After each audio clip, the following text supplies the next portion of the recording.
ఈ సంవత్సరం బంగారం ధరలు ఊహించని విధంగా పెరిగాయి. జనవరి నుంచి మార్చి మధ్యకాలంలో స్వచ్ఛమైన 24 క్యారెట్ల బంగారం ధర విపరీతంగా పెరుగుతూ వెళ్లింది. ఏప్రిల్ మొదటి వారంలో ఏకంగా ₹1,00,000 చేరింది. బంగారం కొనాలి అనుకునే పేద మధ్యతరగతి వారికి ఇది షాక్ ఇచ్చే విషయం.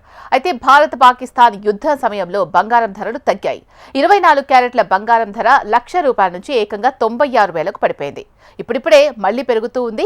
98,000 దగ్గర ట్రేడ్ అవుతోంది. ఇక నిన్నటితో పోల్చుకుంటే ఈ రోజు బంగారం ధరలు స్వల్పంగా తగ్గాయి.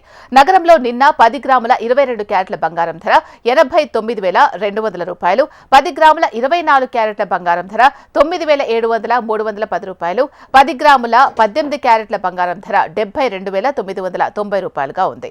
నిన్నటితో పోల్చుకుంటే 10 గ్రాముల బంగారంపై గ్రాముకు ₹1 చొప్పున ₹10 తగ్గింది.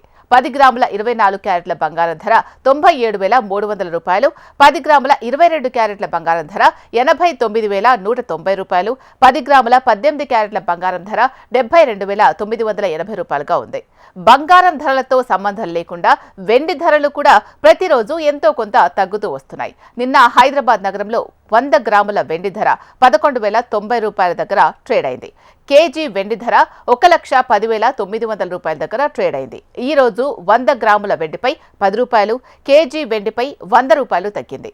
100 గ్రాముల వెండి ధర నేడు ₹1,10,900 దగ్గర ట్రేడ్ అవుతోంది. కేజీ వెండి ధర ₹1,10,800 దగ్గర ట్రేడ్ అవుతోంది.